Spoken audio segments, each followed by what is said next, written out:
Comme à notre habitude, nous allons nous interroger pour cette autre édition de Parole panafricaniste. Mali, suspension des ONG franco-européennes. Pourquoi Paris négocie-t-il? Nous nous interrogeons. Mali, suspension des ONG franco-européennes. Pourquoi Paris négocie-t-il? Nous nous interrogeons.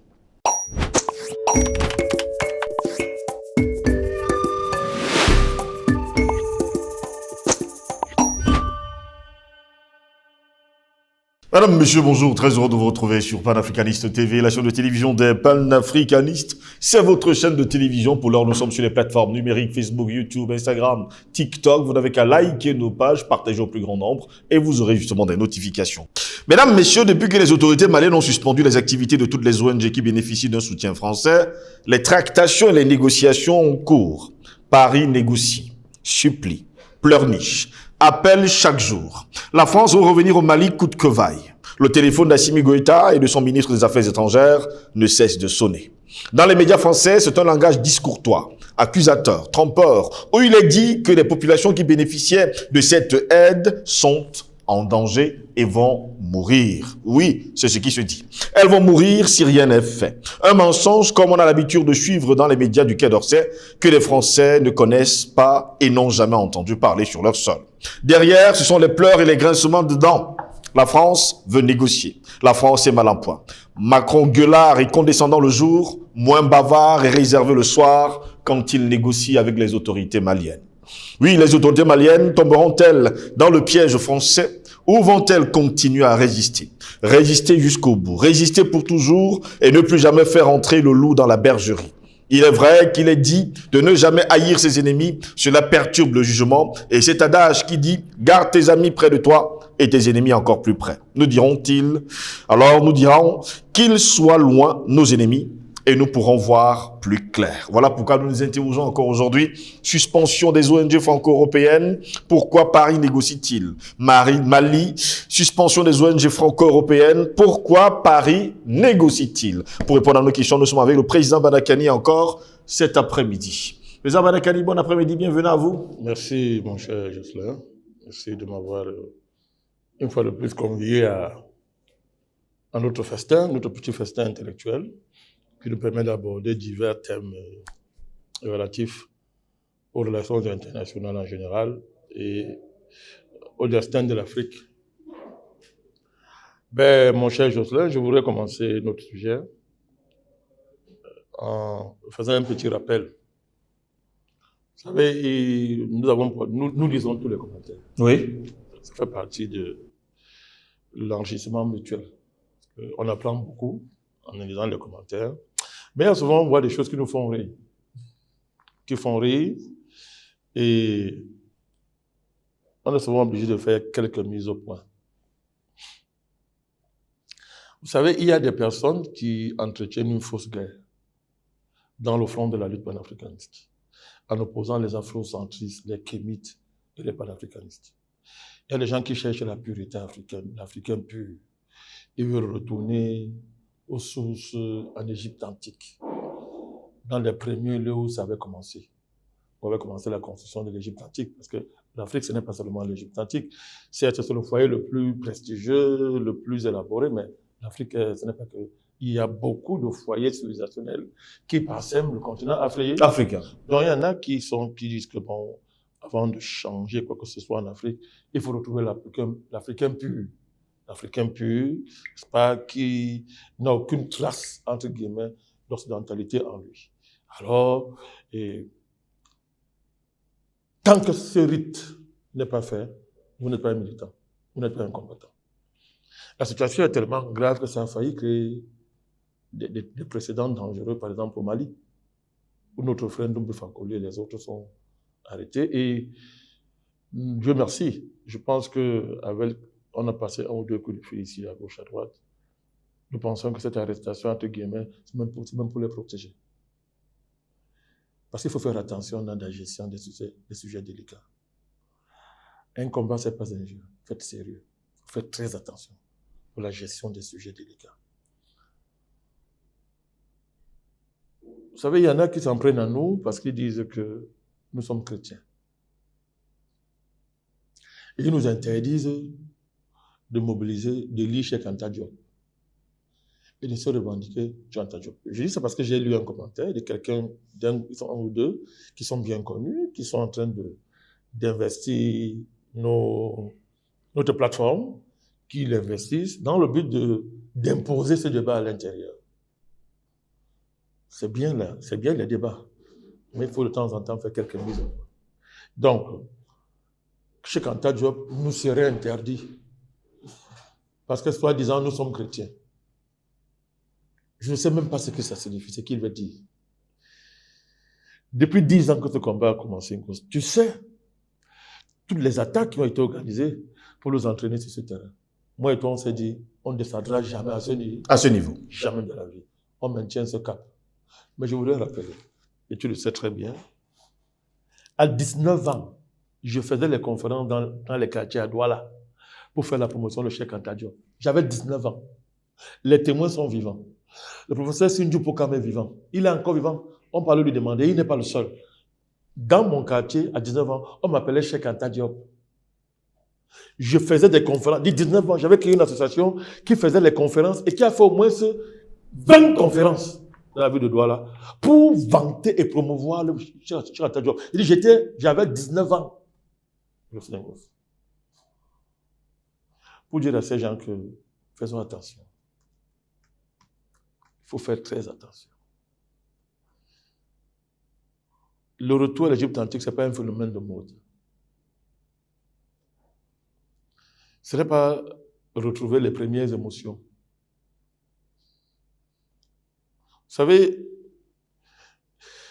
ce n'est pas la volonté de recréer des formes de négritude qui basculent dans le sengorisme. Le néo-sengorisme, on sait. On sait finalement à la fin que ça a donné. À force de vouloir promouvoir la pureté africaine, Senghor est devenu métis. Métis culturel. Et on sait ce que ça voulait dire. Senghor. Un blanc à la peau noire, à la fin. C'est rien. Il faut faire extrêmement attention. Pour une fois, je vais citer quelqu'un qui ne cite pas beaucoup, Wole Soyinka, qui dit « Le tigre ne proclame pas sa tégritude. Il attrape sa proie. »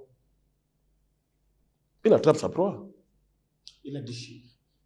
C'est-à-dire que les gens sont sérieux quand ils croient que c'est cette gesticulation qui fait des Africains authentiques attachés aux traditions.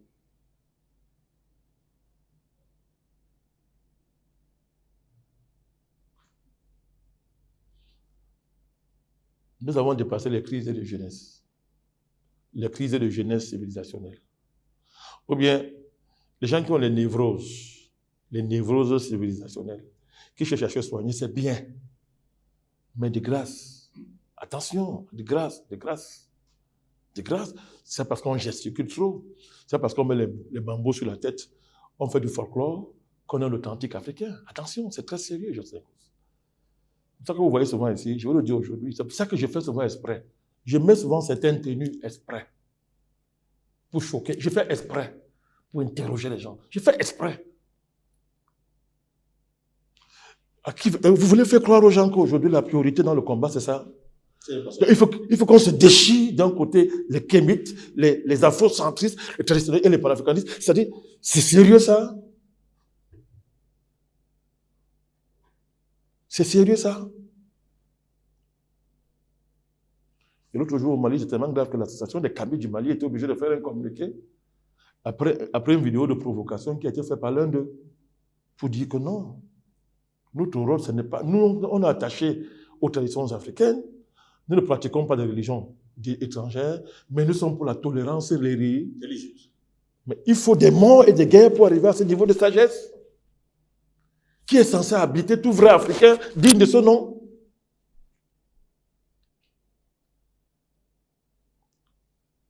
Nous apportons notre témoignage à notre ami et notre frère Omotunde qui est parti. On lui apporte de soutien. Les gens nous interdisent de rendre hommage à Omotunde, soit disant que nous ne sommes pas des kémites. Mais vous vous rendez compte, Jocelyn?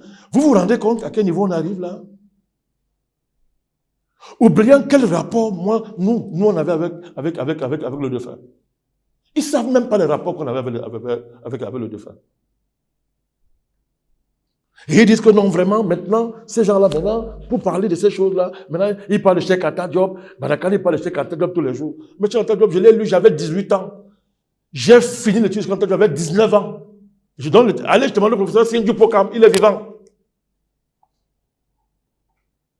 Et Sindhu Pokam était à l'époque ce qu'on appelait l'Institut des sciences humaines de l'Université de Yaoundé, qui avait été dissous par le professeur Joseph Obona, officier à l'époque comme ministre de l'enseignement supérieur, disant que c'était un nid d'opposants. Nous, déjà, à 19 ans, j'ai traité avec ces gens, on était très loin dans ce combat-là.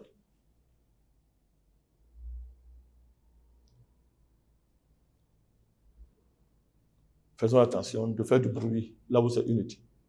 Nos défis sont tellement sérieux que ça fait rire dans les milieux de nos ennemis quand on nous voit à ce genre de querelle. Sauf si c'est ça le but et que ceux qui l'alimentent sont au service de l'ennemi.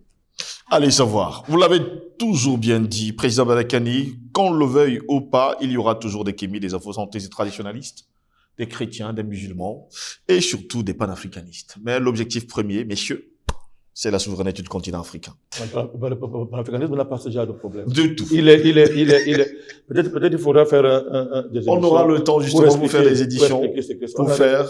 Nous, le panafricanisme, c'est un mouvement historique qui n'est pas basé sur la recherche de la pureté africaine, mais qui est basé sur la libération du continent africain.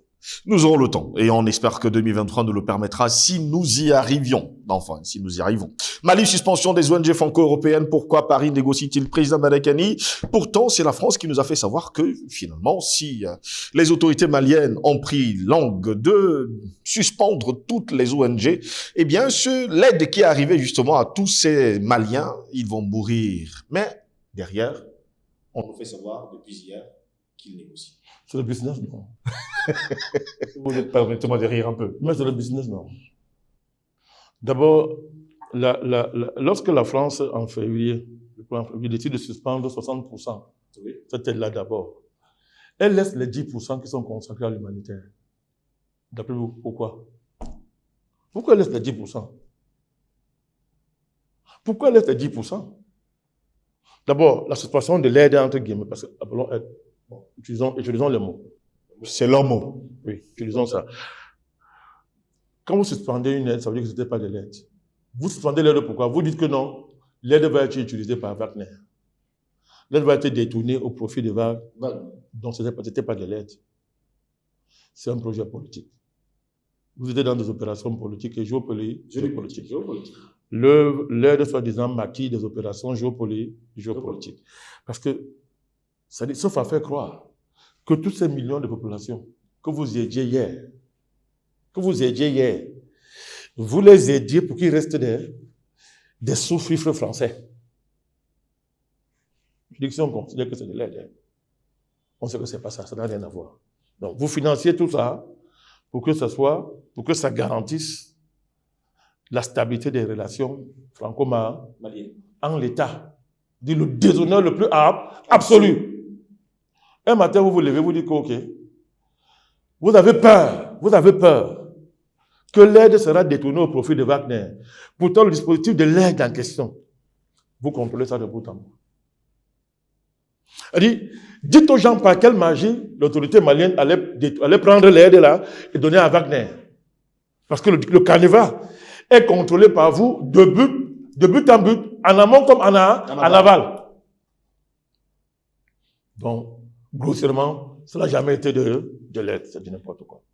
Donc, vous faites de l'humain, vous suspendez l'aide 60%, vous laissez 10 millions, vous laissez 10%, vous dites que non, c'est l'humanitaire, on ne touche pas.